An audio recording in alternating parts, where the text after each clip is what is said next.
So our next speaker is Dr. Adrian Tompkins from ICTP. Yeah, Adrian, thanks a lot for coming all the way. He'll be talking about convective organization. Okay, yes.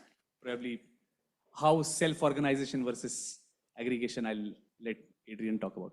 Thanks. Hi, everybody. It's been a real pleasure to get to meet you this week. I've already had some really nice discussions over lunches and coffees. I'm really looking forward to getting to know you all much better over the next 2 weeks.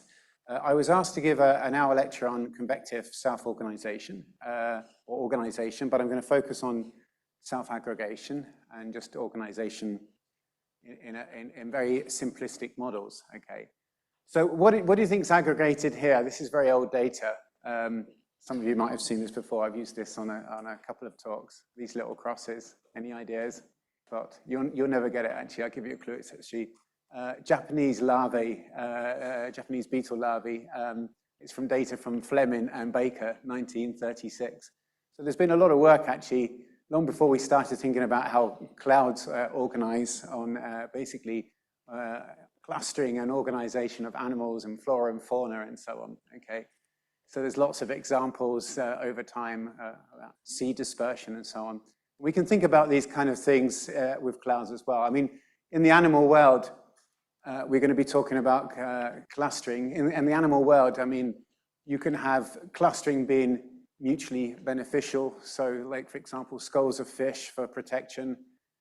You can have basically animals being regularly spaced because they can be very territorial. So gorillas live in small family units, but they actually then, if you look at the spatial distribution of those units, they're not random, they're actually regularly spaced, they're not clustered because they're very territorial. And so, whereas you can have animals that are fairly agnostic, like polar bears, apparently I was reading this week, essentially just do their stuff, and because ice flows are not stable, they just fish where they can, and they're not really worried about where other polar bears are, and so their distribution is rather random. So we can think about this really with clouds. So you've been here, we're now on Wednesday, okay? And quite a few have been asking questions, that's great, but we'll see in the afternoon hands-on. I'm going to get you all talking, okay? So even the quiet ones have to say something. But let's have a think now then. If we have a convective cloud, how might it also encourage other convection to be nearby it, or indeed suppress convection? Can anybody think of a way that a cloud might encourage other clouds to occur in its nearby neighborhood, or actually suppress? You can just shout out in the audience. From what you've seen so far, we've had like some introductory lectures on convection, some of the convection processes, shallow and deep. Yes. Excellent. Cold poles. So what role do cold poles have? We saw about the downdrafts in convection. So cold poles, we'll see, because they can actually have two roles in a way. We'll see that in a moment, no? Because the cold, dense air in their interiors actually suppresses other convection, but then the edges provide dynamical uplift, and they also have enhanced water vapor and moist static energy as they recover on the edges, okay? So they have these two roles, as they can actually encourage convection on their edges, but suppress it in their interiors. Can anybody think of another mechanism by convection might actually encourage or suppress other convection? Excellent. So there's going to be the radiative impact, okay? So we haven't actually had that much detailed, we haven't gone into too much detail this week about radiation, but I mean, just the fact that we have a cloud here and clear sky here, we just had that in the comment. You see, that kind of links back to the last comment, no? About cloudy and clear sky regions. It changes the radiative budget, and those disparities in the radiation could drive convergence towards the cloudy area, okay? Can anybody think of another mechanism? Entrainment, so water vapor, excellent. So these are kind of three of the main things. Then also, of course, there's the dynamics. No? We talked about the propagation of gravity waves. So it's a little bit like when we have a convection that's heating, it's like dropping a stone in a pool. And so as the ripples move out, like the gravity waves, inside there, we know about the presence of the rock. Outside, we don't know about the presence of the rock yet. And that could also have an effect. So, for example, I've just kind of listed these effects you've shouted out here, you know, the radiation differences, the water vapor, the fact. So for the water vapor, let's just think about that actually before we show that. The water vapor, what does a cloud do to the troposphere? Does it moisten it or does it dry it? It dries it. Why does it dry it? Because it's producing rainfall, yeah. But where does it dry? Does it dry? If I'm a cloud here, okay, am I drying locally? It's quite nuanced in a way, no? Because we have convergence, we have updrafts which are saturated. The aftermath, when I die out eventually, as we all clouds are destined to do, what do I leave? I leave a halo of very moist air because it was saturated, and there's also cloud condensate. So locally, I actually leave the atmosphere moister than it was prior to that cloud developing. So where is that drying actually felt? It's felt in the far field through the compensating substance of the gravity waves. So although the net effect of convection is to dry the atmosphere, it actually locally moistens it. But the net drying is actually felt away from the cloud through the gravity wave propagation, okay? So it again produces heterogeneities in the field. And then cold pools, I've put this in, this is from a very old simulation, like from 25 years ago from one of my papers I've got kicking around on my website. But just because we haven't really visualized cold pools, we haven't talked about cold pools too much. I'm not going to be talking about them too much today, but I thought it was quite nice just to kind of visualize. So we're looking down from the top, and this is the boundary layer. And this is only 100 by 100 kilometers. This was 25 years ago, but it was actually at 350 meter horizontal resolution, which was quite good at the time. And we're just looking at the temperature perturbations in the boundary layers. It's not actually buoyancy, but very close. And so you can see the effect of the cold pools spreading out from all of these convective events. And if you look closely at this, okay, two things can happen. First of all, you can get hypnotized, okay? So I'm going to ask you all for your wallets in the break, okay? If you look really closely. Okay. No, but the other thing is if you look closely, you can see the progression. If you look closely, you can see how the new events are triggering. It's rather fast, but if you look very closely, you can see the new events triggering at the edge of these pools, you know, as they reach their maximum. Almost when they're dying out, boom, new events come up. Which is why then I started to actually wonder why this was happening, because it wasn't dynamical lifting, and that was when we actually saw it was the effect of the enhanced moist static energy at the boundary of these very mature cold pools. Okay. So coming to the water vapor, give the water vapor example. We've seen this cartoon in the previous presentation, okay, and that showed this kind of large-scale circulation, which was basically like a kind of hypothetical transect across the Pacific, but it could also be across the Hadley cell from the tropics to the subtropics, okay, with this circulation going from the warm waters over the Western Pacific to the cooler waters over the Eastern Pacific here, okay. So we have the deep convection occurring in this cartoon over the warm pool region, okay. So what would that effect be? We can actually see this on the large-scale water vapor distribution.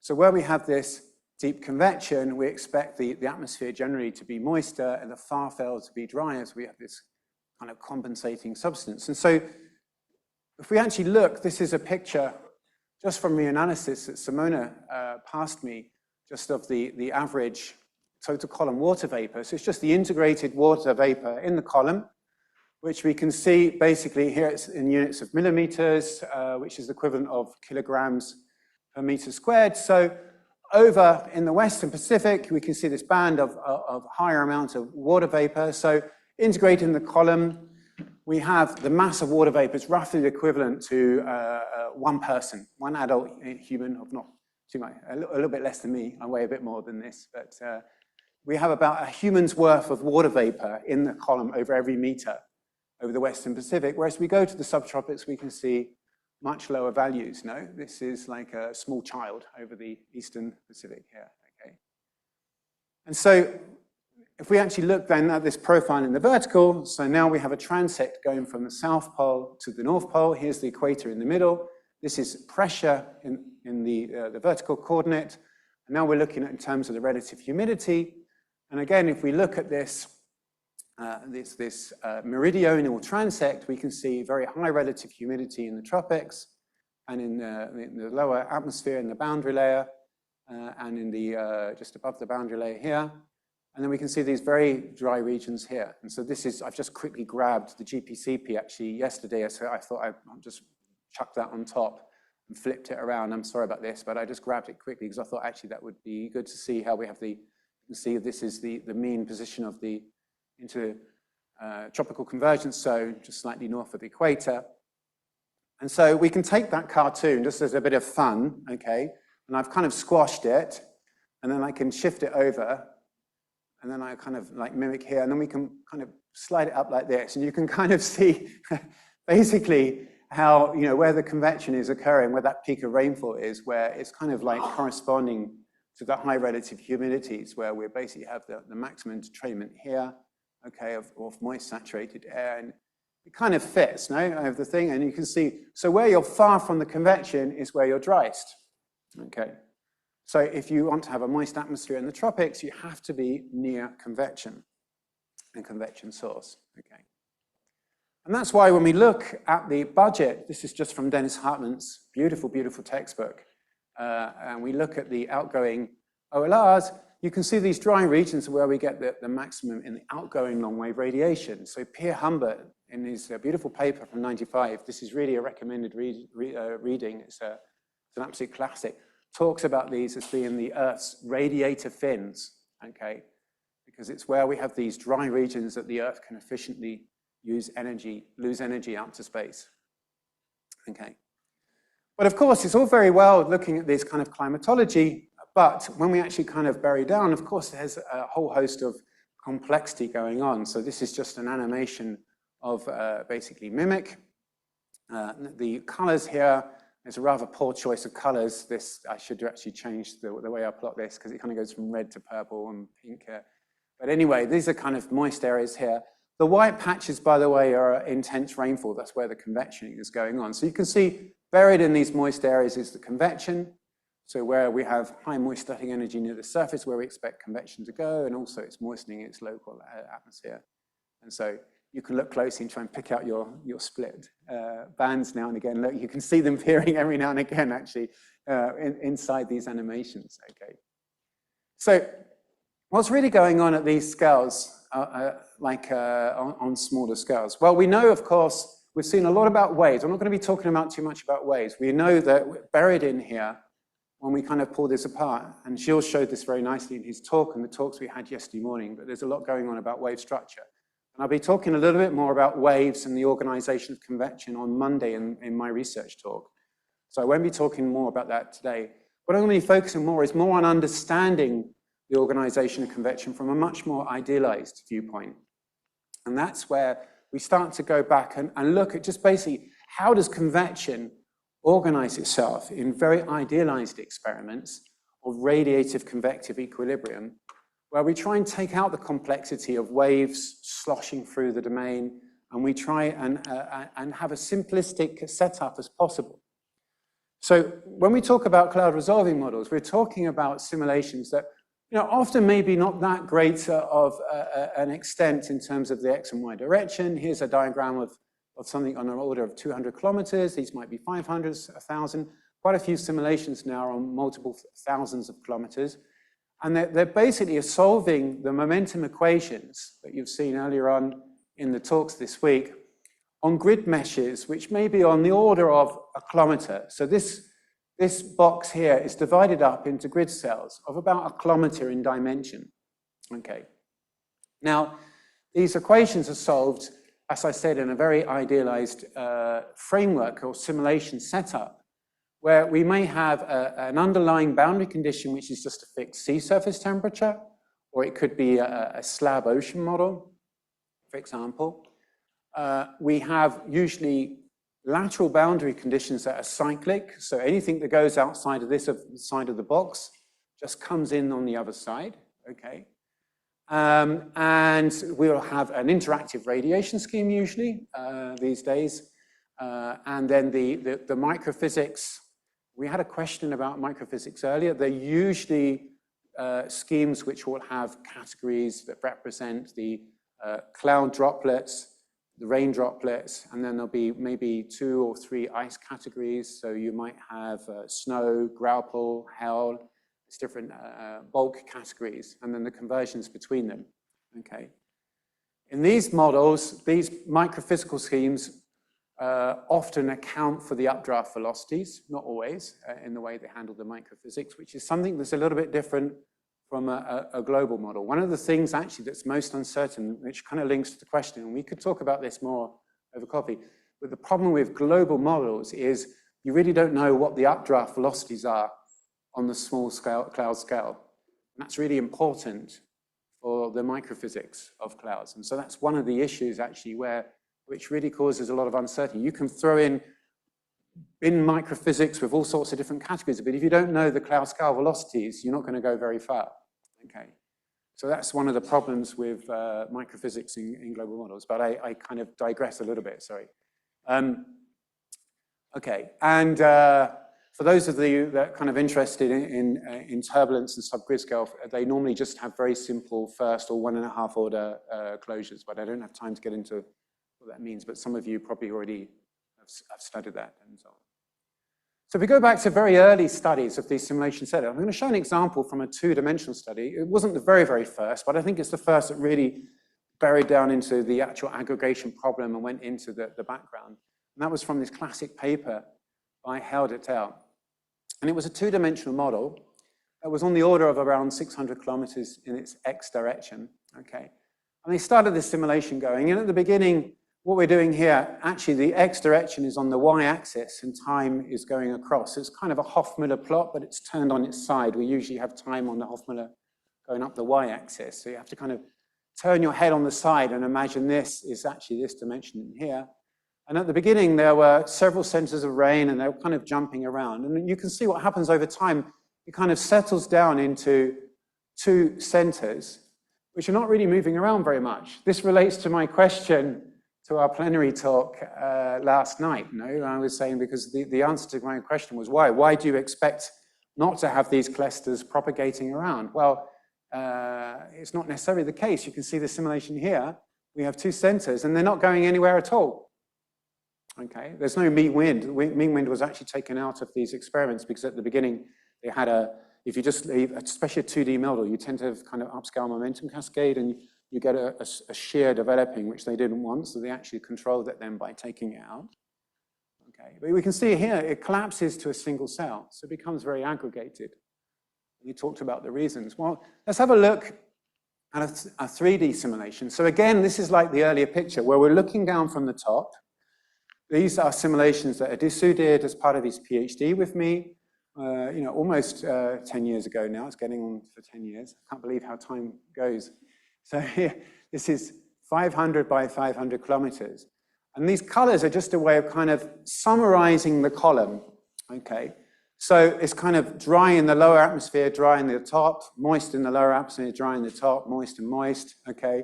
And then the dots are just whether it's cloudy, low cloud, high cloud, and cloud throughout the column. So the very dark blue are the kind of convective cores, okay?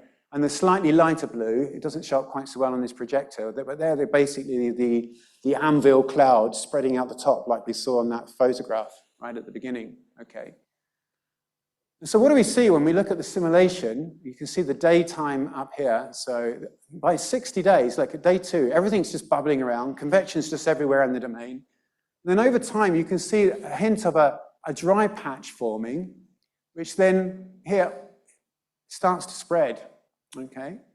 And eventually, the convection starts to contract until it occupies just a smaller and smaller part of the domain, okay? So we can see that convection now is just over here, and this part of the domain is much drier than it was at the beginning of the simulation. So I give a kind of a couple of other examples here, and it's by no means exhaustive. The field has expanded massively since some of these earlier simulations, okay? Do we see this in global models? Well, yes, we do. There have been quite a few simulations. This is an example from Sondrin's paper in 2016, looking at 3 different global models set up to kind of mimic RCE in a non-rotating state, so these planets are not rotating, okay? And we can see that again in these simulations, the convection kind of collapsing down into centers surrounded by areas with very suppressed convection. But the state if you look at it immediately, you can see is very, very different between these three models. Okay. The nature of the aggregation is very different. And we'll see that's the case for high-resolution models as well. It's not that going to high resolution removes uncertainty. So why are we interested in this? Well, of course, it has implications for the energy budget in the tropics, no? So these are like 4 simulations, 2 of which never organize, they just stay random, and 2 others here cluster. And this is the total column water vapor, okay, on the y-axis. And you can see a huge difference between the random experiments and the simulations that become clustered. Because as we become clustered, we get much drier atmospheres because we're far from the convection, like we saw on that very large scale plot.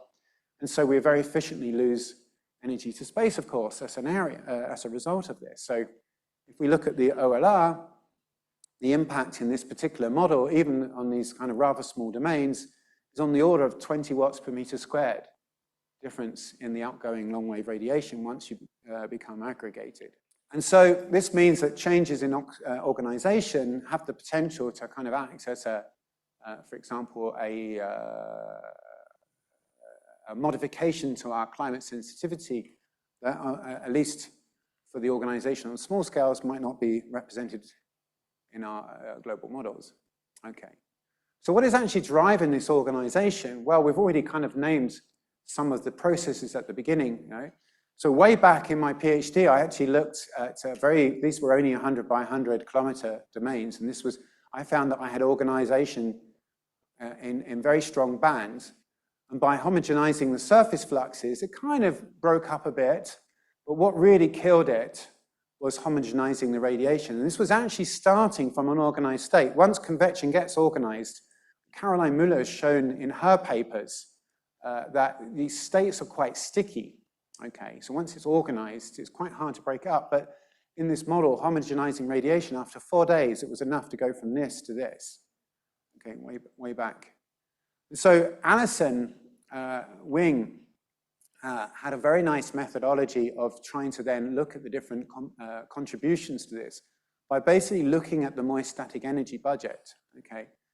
I've got quite a lot of material here, so I'm not going to go into details for some of these. So some of these are just pointers for papers that if you're interested in this to go and look up afterwards. But what she was actually looking at was, for example, and this plot here, is she took, if you imagine we looked down, we had all of those grid boxes. We can look at each of those and we can just rank them by their moistness, their integrated column relative humidity. So she takes the driest columns here and she puts them on the left. And she takes the moistest and puts them on the right, okay?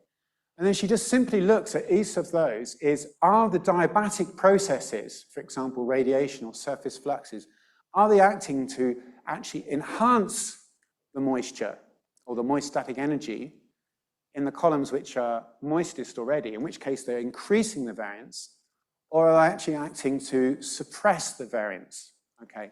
So if you have a negative tendency, if you have a negative tendency where you're moistest, then you're going to be basically acting against aggregation. Whereas if you're actually trying to increase the relative humidity, the moist static energy here and decrease it here, you're actually acting to aggregate and make the variance wider. So these red colors, for example, are showing the impacts of the long wave budget, okay? And she found, for example, that this was by one of the strongest drivers, that the long wave cloud effect basically was acting. If you had clouds, they were causing a warming perturbation below the clouds. We looked at some radiative heating profiles early in the week, okay, compared to the clear sky. And that heating, of course, is increasing moist static energy in the areas where you've got the anvils in the atmosphere. And so that's actually acting to increase the variance in the moist static energy, okay. There's an interesting paper by Yang, by the way, Da Yang, who actually then looked at trying to see how that impact was working in the vertical. So this is his control where he has time is going down here, very strong organization, okay. If you just homogenize the radiation, just like I saw on those very early experiments from the late 90s, the organization goes away. But he found that when he actually allowed the radiation scheme only to be homogenized in the boundary layer, that got rid of the organization, but in the free troposphere, it didn't have much of an impact. So although the cloud radiative effect is actually felt throughout the column below the cloud shield, the anvil, okay, the most important impact is through the boundary layer, which he was actually saying was the buoyancy and the moist static energy in the roots, the moist static energy, which kind of makes sense, okay. I think it's a really nice paper. Water vapor feedback can also play a role. I had a paper in the early 2000s. I thought I'd throw this one from Wojciech Grabowski, again, clustered convection. And at this point here, they suddenly then start to relax the humidity back towards the mean. And you can see that it breaks up. And we still have these faster moving waves, basically, which is associated with gravity wave propagation. But the main cluster basically breaks up. Kind of an example of Shaolin in a way, I would say, in a way that it's a kind of a protection. Convection is making its halo of moisture and providing conditions which then, through the entrainment effect, can encourage convection to stay aggregated. And then we've already talked about radiative feedback. And then, of course, there's surface flux feedback as well. So surface fluxes are kind of interesting because you can have, how can convection actually enhance its fluxes in the nearby neighborhood? Well, we have gustiness, for example, through the outflow. So we also have enhanced fluxes within the corporal area, okay? But on the other hand, once it becomes organized, then you actually have much dry air, which tends to increase the latent heat fluxes away from the convection. And I do believe that in these models, that tends to be exaggerated, particularly because they're set up with zero mean winds, okay? So I think this is one area where this very idealized setup exaggerates the surface flux feedback. And so this is just an example, again, of these drivers of radiation. This is this long wave cloud effect. This is time going up on this axis, things organized according to the percentile, just to kind of show you these different forcing, excuse me. So in the pre-organized on state, you can see that this is very slightly red. So the latent heat flux is basically acting to aggregate convection. The long wave cloud effect is acting to aggregate convection. There's also a contribution from the clear sky and short wave. But once the organization sets in, you can see there's actually the latent heat flux is actually enhanced in the driest areas. And I think that's actually quite exaggerated in this setup. Interesting for the long wave clear. So you've seen some of the lectures and the radiation introduction a little bit and the convection. What do you think is going on here? Why do we get these three zones? At the beginning, when it starts to organize, you can see we've got enhanced long wave heating and cooling here. And then we actually get these three zones. So we have positive anomaly, negative anomaly, positive anomaly. Okay, why do we have those three zones? I haven't asked you to talk enough. And you have to answer quickly, because if you're quiet and shy, it means we go into coffee times. So, does anybody have any idea why we get three zones here? Anyone can answer, you can help. Well, I would just say that, so you have a lot of radiative cooling in the driest regions because you've dried the whole column, so you have a lot of cooling in the cool regions. You also have a lot of cloud radiative effects. Oh no, that's the clear, but you have a lot of humidity in the deep convective regions, so you have a lot more greenhouse effect. But in the intermediate regions, you're close to the mean humidity, and in the mean you have dried the column, so you can actually cool more. Exactly, so here you can cool more, and then here it actually gets so dry that the emissivities go down so much that you actually then have less cooling here than here. So there's kind of a sweet spot here because the difference in moisture is so large. So when it first starts to dry, you have the dry columns, just as you were saying, having more emission. But then here it actually gets so dry, then your emissivity goes down, okay? And so then you actually start to have less cooling in the column in terms of the atmospheric budget, okay? So you actually get these three zones. So this kind of relates, if you go back to Kerry Emanuel's two-layer model, and he talks about this feedback and the instability, and he talks about this, the fact that when you get too dry, the emissivity then goes down. So I think it's kind of cool that you get this structure here. Okay, I digress again, okay. So why is this important? So what I'm going to do now in the rest of this talk is I want to talk just a couple of slides about one example why this might be important, okay, apart from the waves thing, which we'll come back to again also on Monday. And then I'm going to introduce an even simpler model to try and explain some of the differences in the cloud resolver models, okay, in the second half of this talk. Okay, so one reason why this might be important is contained in this paper by Sandrine and co-authors in 2020 in AGU Advances. Okay, so what was done in this paper is the whole tropical band was examined.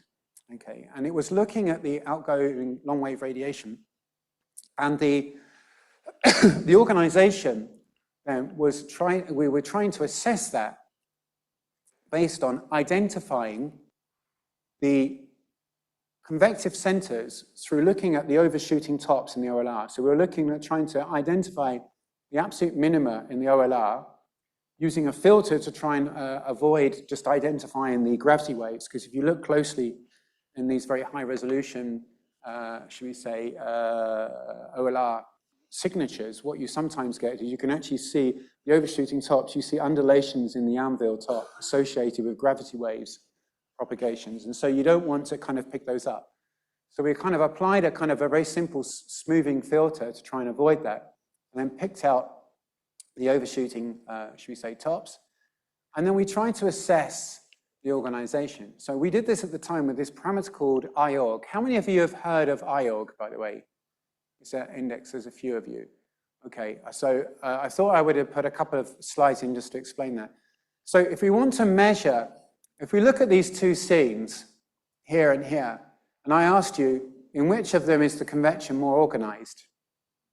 Okay, how many of you would say the top panel? One or two.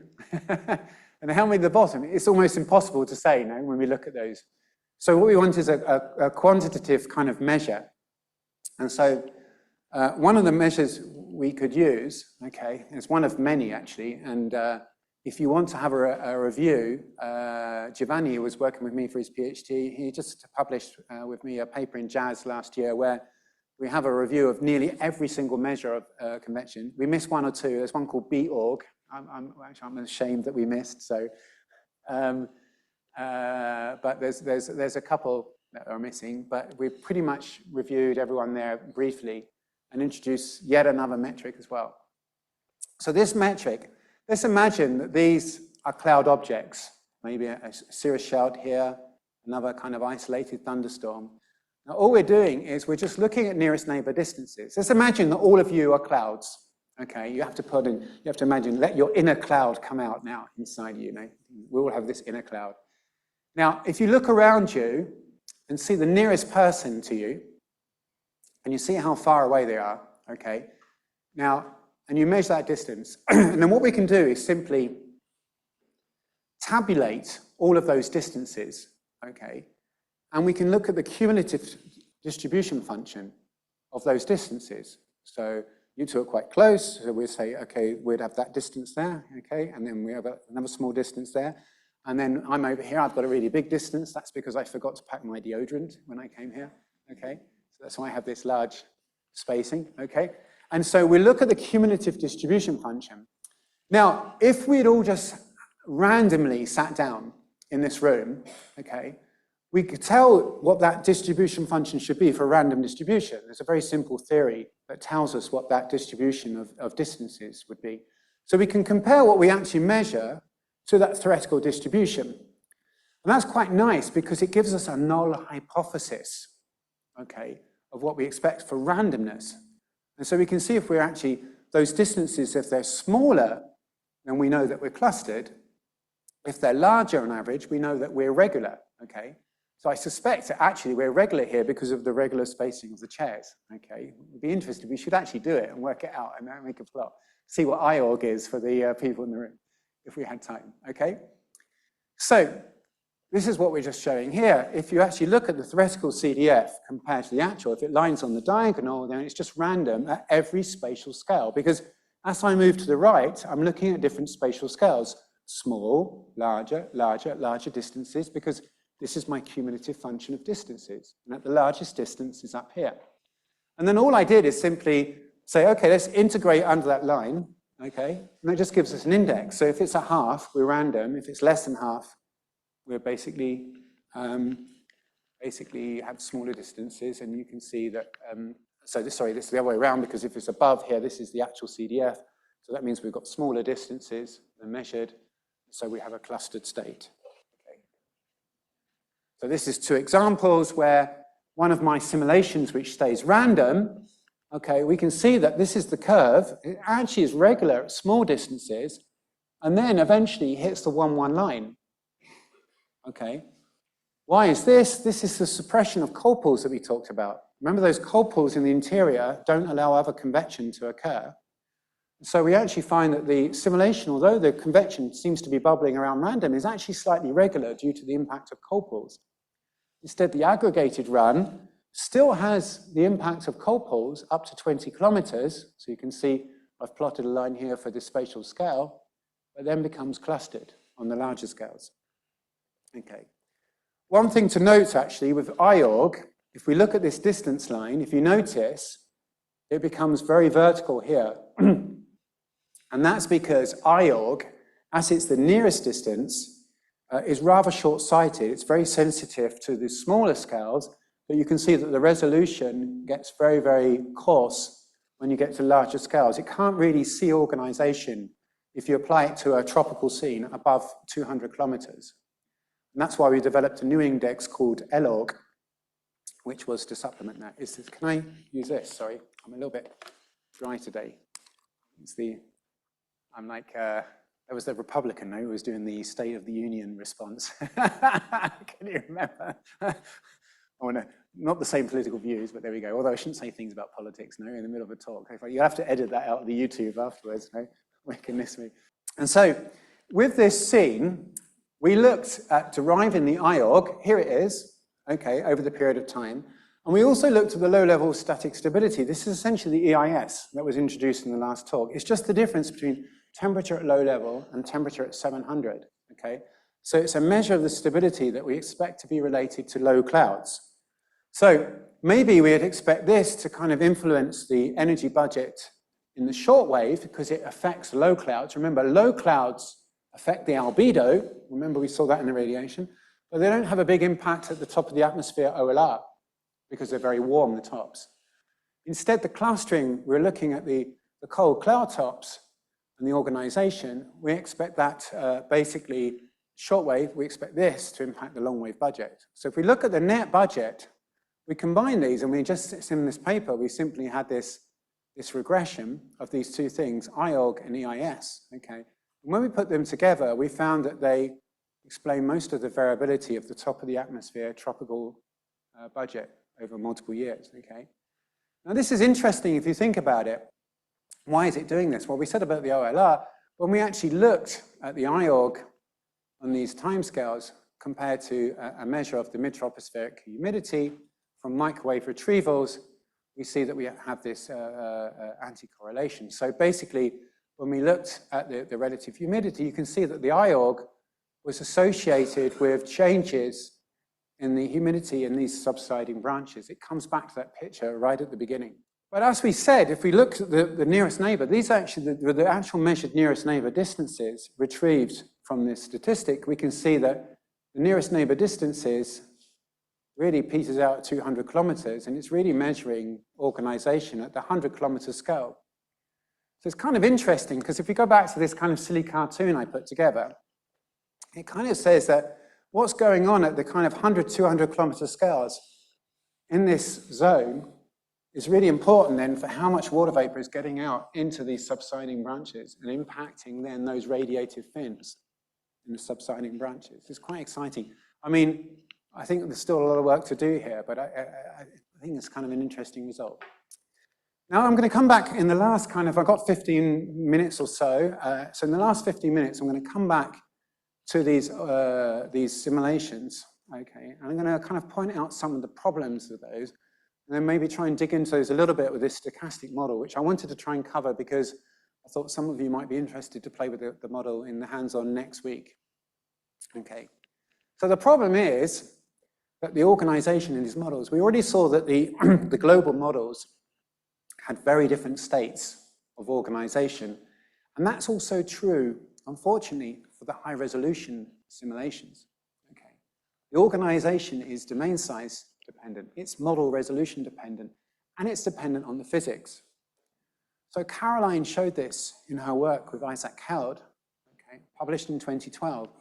And on the x-axis here, we have the model resolution, okay, running up to 1, 3, 5 kilometers. On the y-axis is the domain size, L, of these simulations. So it's a square box domain. Each of these symbols represents one experiment, one simulation out to equilibrium, okay? And we can see that we have circles and crosses, and they just basically show simulations that stay random or eventually cluster. So if we look at a particular domain size as we go to the right, we can see we go from having random at high resolution to clustered at low resolution. Or if we go upwards, we can see that we go from random at small domains to having clustered at large domains. Okay. That's not very satisfactory in a way, no? And it also means that the simulation, shall we say, it means we're going to have a sensitivity to the actual kind of organized state as well. Here's another example, model physics. So this was from again, the PhD work of Dixit in 2017, and it's 4 experiments, 4 simulations, all of which are identical, except for one change to the model physics, which regarded the handling of the sub-grid scale turbulence. These simulations have a grid box of 2 kilometers. So all of the eddies smaller than 2 kilometers are not represented explicitly. They're represented by the subgrid scale mixing scheme. Okay? And he was using WRF for these simulations, and that has the ability to choose from several different options. Okay? So here we have like a 3D Smagorinsky scheme. Okay? Here, we're actually using a 2-dimensional Smagorinsky scheme with a separate PBL scheme, okay, for handling vertical mixing. And here we have a 1.5 order closure, which is known as a kind of a TKE scheme, which is basically, it basically introduces a prognostic equation for the turbulent kinetic energy. So in terms of the second order moment, essentially, for the velocity perturbations for the variance. So, okay. Now, and just to mention, by the way, is theoretically you can derive a 3D Smagorinsky scheme as just being a diagnostic version of a TKE scheme, but that's not the case for the WRF schemes because they're completely separately developed. So if you just take out the prognostic term and assume a local equilibrium for the turbulent kinetic energy, you can actually derive a Smagorinsky scheme, but these two are not the same. The main point I want to show here is the fact that when we change between the physics schemes, you can see that here we have very strong organization and here it stays random, okay, just by changing the mixing. And as a side note, when we actually dug into the mixing at the edges of the cores, between the cores and the lattice, the amount of mixing could change by an order of magnitude between these schemes, okay, which was pretty, I haven't got time to go into it here, but I thought that was pretty shocking, actually, that in this day and age, that we don't really have a better way of representing turbulent mixing on the subgrid scale to like less than an order of magnitude. And the scheme they use in operations, of course, is the 2D scheme, which almost gave no entrainment mixing at all. And that's because it allows for larger time steps for operational purposes, okay, which is a bit concerning. So in the last kind of 10 minutes, I just want to ask, can we understand this in a simpler toy model? Okay, so this toy model is like even simpler than the shallow water equations that you saw earlier. It only has one equation. And if you notice, this is the only equation you're going to see in my talk. Okay, so you can't complain, okay? So with the one equation. And it's an equation for the column, basically, relative humidity. Well, it's actually the, should we say, so the column relative humidity is simply the amount of water vapor, that integrated water, divided by the column saturation humidity. So if we take the saturation vapor pressure at each level from the temperature and work out what the saturated column water would be, it's just the ratio of the two. And this model has basically 3 terms, okay? So it has a convection local moistening term. So we're going to run it on a grid, just like a cloud resolving model, with an order of like 1 or 2 kilometer resolutions, 500 or 1,000 kilometers, to kind of mimic the cloud resolving model. And at each time step, we're going to choose some cells to be convective, okay? And we're going to talk about how we do that in a moment, okay? So we could just assume it's random, for example. And we have a certain number of cells that we need to choose to ensure that we have the correct mass flux, okay, any one time. And these cells will have a certain lifetime, which is random, with a mean lifetime of half an hour, okay? And when they die at a time step, we replace them with new cells, okay, which are chosen. When a cell is chosen, that grid box, this just tells me, is my cell chosen, 1 or 0? It's basically very rapidly moistened to this saturation value, okay, or slightly supersaturated at this fast time scale. And then we have 2 other times, okay, terms. We have this diffusive transport, so that the lateral mixing away from the halo is just represented by a diffusive term, okay? So this is just a kind of a crude approximation of the circulation. And then we have to have balancing substance drying, okay? And that's just mimicked by a relaxation back towards 0, okay? So if you actually think about the variance, we talked about variance of the humidity. These terms, what would they do to the variance? This term here, what would it do to the variance of the model relative to humidity? So ignore those 2 terms. If we just had this term here, does this increase or decrease variance? Or does it not do anything at all? Decreases, because eventually it would go back to 0, okay? What about this term? What does that do to the variance? Decreases as well, because if we had just that term, eventually we would homogenize everything. We'd have no variance at all. So the only way we could get aggregation in this model is through this term, okay? But if we were to simply choose this to be random, then this would sometimes increase the variance, sometimes decrease where you actually pick out the point. But on the net, if this were just random, on the net, okay, it would not be able to cause aggregation, because if you pick out a drier than average column, you actually have a bigger impact than you do on a moister than average column, okay? So you would actually have an equilibrium, which wouldn't be 0 everywhere, because you're randomly, it's a stochastic process. So even if you start from completely homogeneous conditions, you would have an increase in variance, okay? But you wouldn't have aggregation. How can you have aggregation? You can have aggregation if you build in a function of R, which basically makes the convection more likely where you have basically moisture environments. Then this term can increase variance.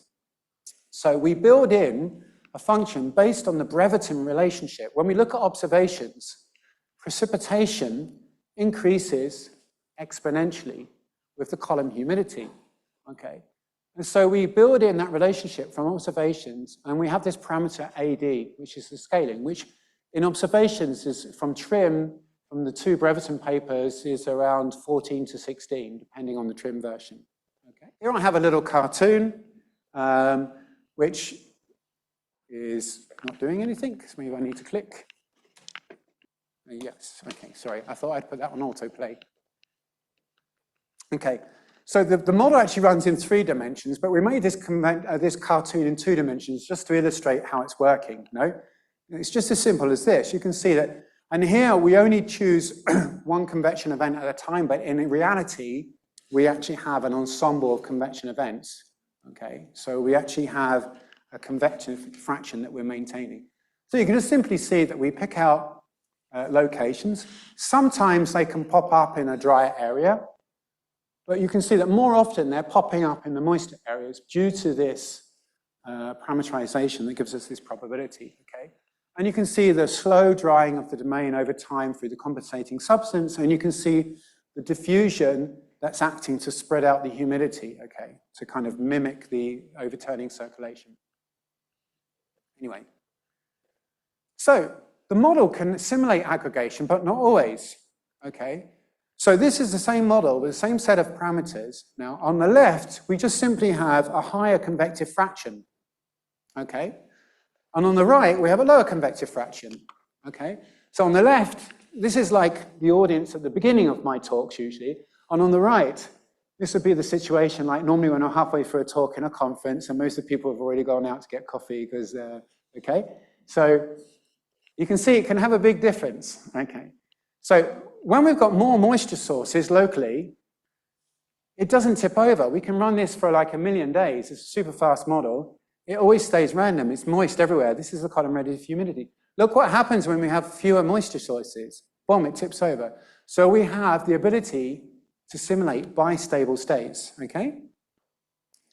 It also has the domain size sensitivity.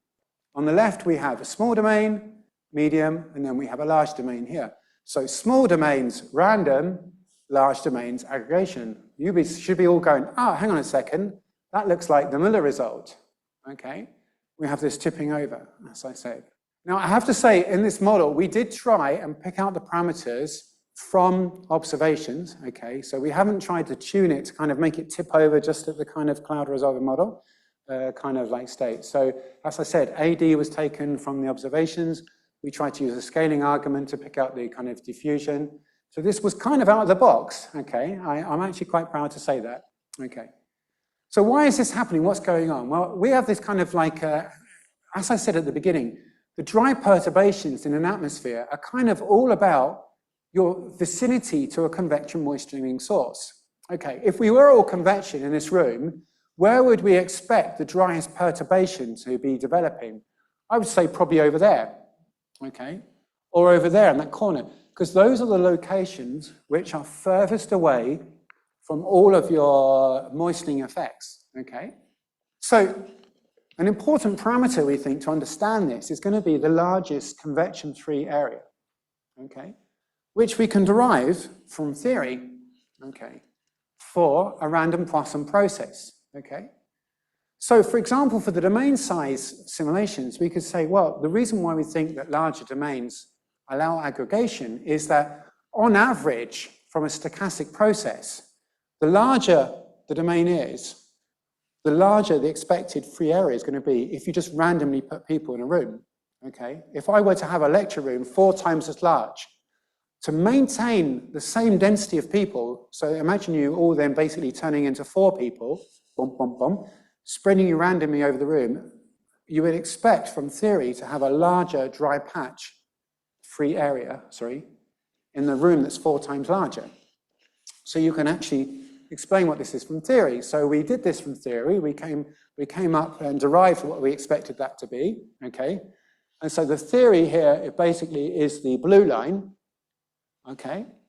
And then all these red dots are basically, we did 70,000 simulations of just throwing points randomly onto a thing. So this is the free area. Sometimes it can be large, sometimes small. This is the average, okay? We need to take the square root to turn it into a kind of a circle, scale it. And this is what we get, the orange line, you see? So the theory works very nicely. I'm not going to show the mathematics because I don't have time, but check the paper. And so this can also help us explain the resolution sensitivity, okay? So here we have coarse resolution, aggregates, 1 kilometer, aggregates but makes a band, which we also saw in my simulations, the kind of intermediate side, stays random, 0.5 kilometer, okay? And again, we think this is because in the model, we don't specify a core size, we specify a convective fraction. So if we halve the resolution, okay, so we go to a finer resolution, that same fraction then is divided up into 4 separate cores, okay, which means we have a smaller convection-free distance. And that comes back to our theory again. And this is kind of supported by simulations. There are 2 papers I cite here, and they show that as the resolution is changing, the updraft width still hasn't converged, even at 250-meter resolution, okay? So the higher the resolution of the model, the more updraft cores they have, even though the actual convective area, mass flux, is kind of constrained, or is constrained by the energetics. I've got 4 seconds left. I'm going to go over by a couple of minutes. Is that okay? And again, for the physics, we can see that basically, if we look at the diffusion, we're going basically at the top. We have high diffusion, as you would expect if we more efficiently transport our humidity out to a larger area, we expect that to suppress the aggregation. If we have low diffusion, my humidity halo stays much more local, and then we can get aggregation, okay? So in fact, we can fiddle with different parameters, all of the parameters in the model, and have different aggregated or random states and flip between the two. So we wanted to try and put these parameters together. So for example, the diffusion coefficient and the substance, if we put those together, okay, this has units of an area, and essentially that is a radius of influence. If I'm a convecting here, the diffusion is my efficiency of transporting that humidity. So what would that be a function of in the real atmosphere? That's going to be a function of, for example, the vertical wind shear, or indeed eddy strength on the mesoscale, so mesoscale eddies, okay? Maybe also associated, we're going to see, for example, even on the meso to the alpha mesoscale, on the alpha mesoscale, eddies associated with, for example, Rossby wave transport, okay? We're going to see that's very important. So this is my efficiency of transporting humidity, and that's the substance strength. So this gives me my radius of influence, okay? And so what we did, for example, is we made thousands of simulations, and that gives us this plane. So these contours are the variance of humidity, okay? And so when it's low, we have random, and when it's high, we have clustered. And here we have the transition between random and clustered convection, okay? And then these are isopleths of k tau. And we can see that the transition lies nicely in parallel with one of these isopleths of k tau, for example. So this was very encouraging. By the way, if you notice, what happens in the clustered state to the variance lines, they actually curve and turn around. And that's because random, you have low variance of humidity. The variance increases when you get clustered, but when you get even more clustered, the variance starts to go down again. That's why variance of humidity is a good measure of whether you're aggregated or not, but it's not a good measure of how aggregated you are, because when you become more aggregated, you actually have the variance go down again. It's non-linear, okay? So when you're looking at the RC-MIP experiments and you use variance of water vapor and you wonder why it's not agreeing with IORG or any of the others like SKY, that's one of the reasons why, you see. It's not a good measure of the degree of clustering. So we put all these together. In the interest of time, I'm going to try and wrap up quickly now. And we put them together in a dimensionless parameter, okay? So on the top, we've got this k tau, which is our influence, radius of influence, okay? We have the domain size, and then this is that d, which is, I haven't given you the equation, but this is our theoretical estimate of this clear sky area, okay? And then this is that strength of the convection water vapor feedback, which is squared. Now, because this is dimensionless, we had to get this empirically, this square, from the experiments themselves. So this is the only thing we couldn't derive from theory. If anyone has an idea, actually, of how we could actually get at that from theory, I would love to hear it over coffee and work with you on that, okay? Because we had to get that too from empirical experiments. And this gives us a dimensionless constant called NAG. And then we actually then run thousands of simulations with this model. This is NAG, this dimensional constant on this axis. And what we expect is the model to tip from an aggregated state, a random state to an aggregated state in simulations where this NAG exceeds a critical threshold. And that's exactly what we see. So this is a measure of our variance. These are clustered experiments that eventually organize. These are experiments that stay random. And we get this kind of critical value where we tip from one state to the other. So this NAG, remember, these are different domain sizes, different resolutions, and different parameters for the physics in terms of like the efficiency of spreading out water vapor, okay? Now, of course, this is a very simple model, and the question in the last slide is, you know, how can we actually then use this to explain experiments? I mean, we can have a hand-wave interpretation. So, for example, here, this simple model has completely changed my interpretation of my paper in 2017. In that paper, we said that probably the sensitivity to the mixing on the subgrid was through the entrainment. But I was always a little bit uncomfortable with that because when you look at the perturbations, they start in the upper troposphere. And in the upper troposphere, there's not very much water vapor. And I was a little bit uncomfortable with the proposal that it's really the upper tropospheric moisture perturbations which were starting to kind of suppress convection. in light of this model, I've completely reinterpreted this. The reason is that when you have higher diffusion rates, what happens is you get much fatter updrafts, okay?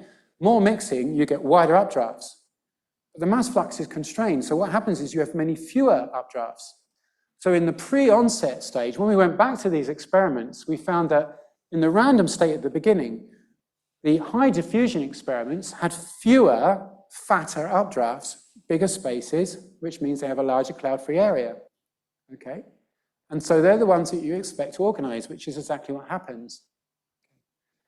So I haven't got a slide here now, but just before I came here, Giovanni has been working with two colleagues in Perugia, and they've actually tried to use this now to project the RC-EMIP experiments, and they think that they can show using ENAG right from the beginning, just from day 1, day 2 of those experiments, which ones will organize and which ones won't from the RC-EMIP experiments. I lost the remote, okay, because I'm panicking because I'm out of time, sorry.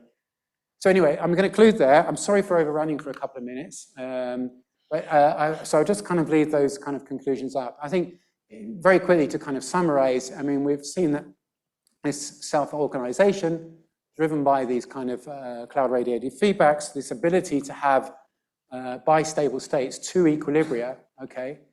There's been quite a lot of work to understand the diabatic processes that force these, and these have been hampered a little bit by the fact that these states are very dependent on the model physics and domain setups. So that's one of the reasons why Alison started to organize this inter-comparison project. And then at the end, I've tried to show how in a very simple model, we've tried to explain the resolution and domain size sensitivity. Okay, so we see something that looks very similar to what we get in the CNRMs. So I think this could have something to do with these experiments. But really, we need to kind of make a further step and try and really show how this ENAG relates to the full physics models, and maybe even try and add a little bit of complexity to the model. And for example, by better representing the dynamical circulations, try and find a midpoint. Anyway, I'll stop there. I hope I wasn't speaking too quickly and so on, but. We can take a few questions. We can also delay the beginning of the next talk to 11:45 if the next speaker is okay. Yeah, so I just wanted to ask that when you said that the convective aggregation is dependent on the moisture source also. So let's say, is it also dependent on the histogram of the total column water vapor? Because when you're looking into monsoon active and break phases, when there's monsoon active phase, the entire area is so moist that the histogram actually really narrow. So that's like very low variance of total column water vapor is there, which kind of means that it's not aggregated, but that's the time frame when most of the precipitation occurs. And when there's a break, the variance is actually very high, but there's not much moisture in the mix, which means you get really low rainfall, which means that if we go to that traditional framework of total column water vapor variance, the break actually shows it's more aggregated convection, whereas when you are having a lot of rainfall, it basically shows that there's low variance, so not much. So is there a way around to look into that? So to interpret your question in terms of these idealized models, you're completely correct in terms of, if you look at the sensitivity to initial conditions in terms of how you set up the model, there is a difference. So if you start from a state which is resting but has a variance of water vapor at the beginning, so you have very dry and moist areas, then you're much more likely to flip to an organized state than if you start from a homogeneous state. Same as if you start from a very dry homogeneous state compared to a moist homogeneous state, because if you start from a drier homogeneous state, when you have convection, it introduces a much larger perturbation, okay? And in fact, one of the weaknesses of just this dimensional analysis is the fact that it doesn't give us any of the sensitivity to the initial conditions in this very idealized model. So you do see that in the cloud resolver models, and you do see it in the very idealized model at the end, okay? How you would translate that into a realistic state is a little bit more tricky, of course. But I mean, the short answer is yes, you're right. The initial conditions of the variance of the water vapor do have an impact on the outcome at the end. And so I think for the idealized model, it'd be really nice if we could just look at a stability analysis of around an initial state of the variance equation. Okay, And that's been something we've been trying to do. It's not that straightforward because it's a stochastic process. You know? We were trying to work with a mathematics department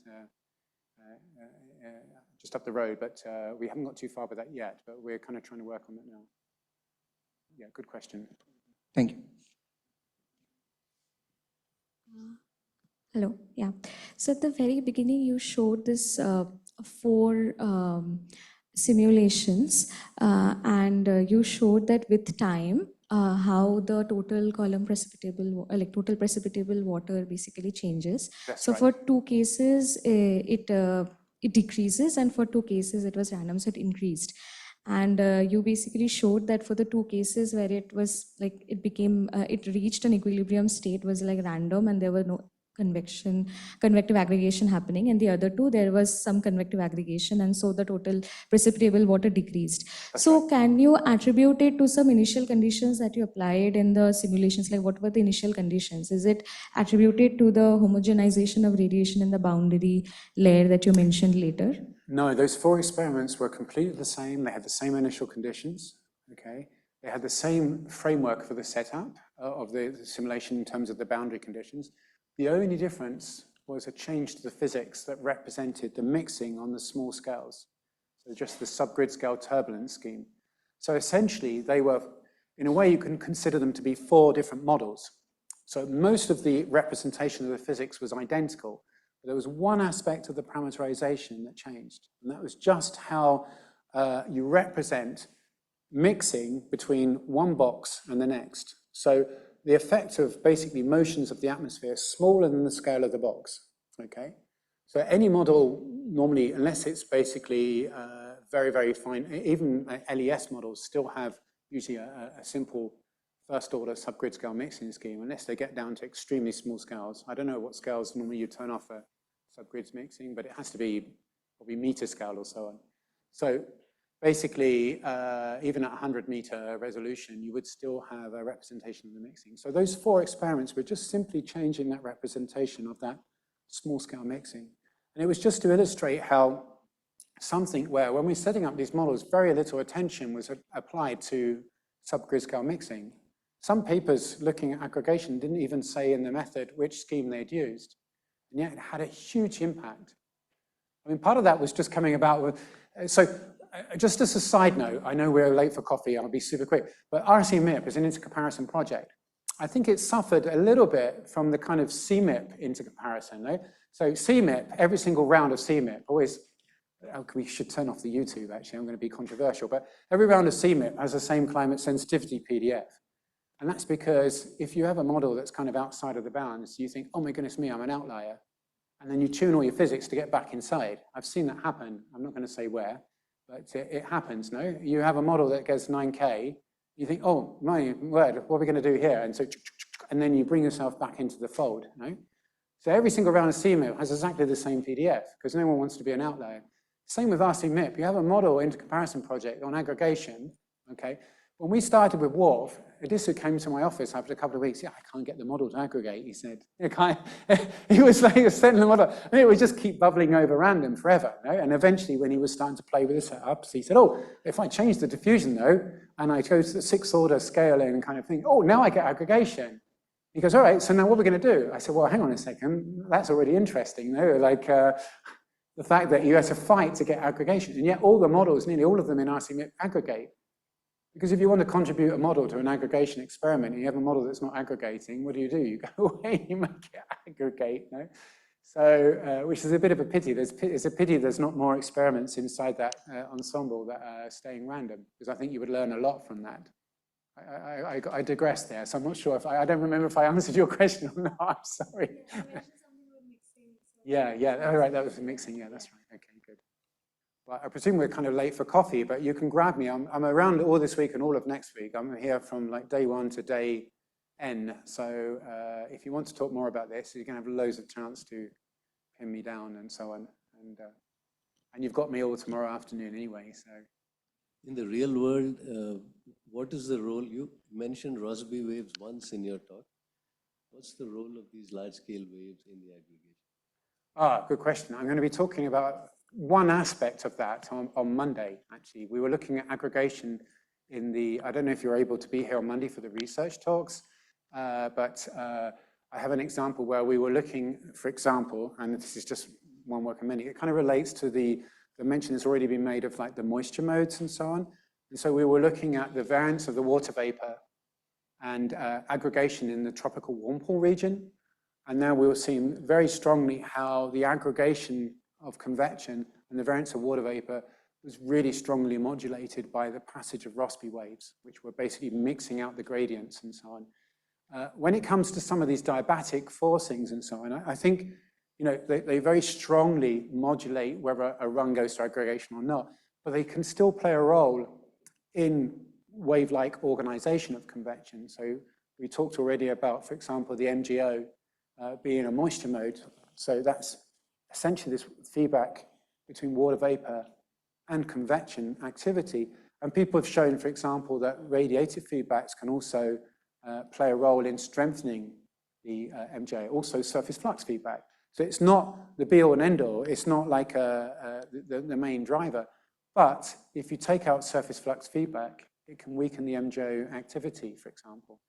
So these diabatic feedbacks that play a role in this aggregation or not, in these very idealized frameworks, play a role in the real atmosphere. Same as the cloud radiative feedback also seems to play a role in the width of the ITCZ as well, the actual width of that moist band and how that changes, which relates again to your talk this morning. So these idealized experiments can help us understand these processes that play a role in more realistic convection organization, essentially. Yeah, my question connects the previous question also. So when you talked about the radiative effects, how one cloud can influence the more growth of convection. So when we talk about the air-sea interaction in large scale, say in the MGO scale, we talk about for the radiative effects, there is SST cooling, and when you have SST gradient, you have some enhancement in moisture convergence like the Lindzen-Nigam model or the Back-Bretherton model. Yes. So when you talk about in smaller scales, I mean the cloud scales you are talking about, so do you, when you talk about the radiative effects, do you mean something similar to what we talk about the MGO or what you just mentioned? Okay, so there are several aspects of the radiative feedback. So one is through the atmospheric cooling, okay? And then what you were mentioning there is another aspect, which is the feedback through sea surface temperatures. So I think there was a paper by Steve Warner and Brian Hoskins, actually quite a while back, where they looked at that impact on the MGO, and they found again that feedback through the SST, by not being the main, it's not the main. I actually have the moisture mode school of thought for the MGO, but it plays a role in strengthening that. And you can study those things in these idealized frameworks as well. So some of the simulations, I haven't shown them really here, but Sarah Shamack with Caroline Muller, also some of the earlier work from Chris Breverton in 2005, and myself in Odessa as well in 2021, have coupled, for example, these cloud resolver models to a slab ocean to look at how allowing the radiation to interact with that kind of surface could actually impact on smaller scales, the aggregation, okay? And what they tend to show is that if you have a fairly thin mixed layer, so that relates to the low wind conditions we saw in the talk this morning. When you have a low wind condition, then you have a fairly thin mixed layer, which allows the sea surface temperature to respond on fairly reasonably quick timescales. I mentioned, on very low wind conditions, you can get a diurnal cycle of up to, 2.5, maybe 3 Kelvin max.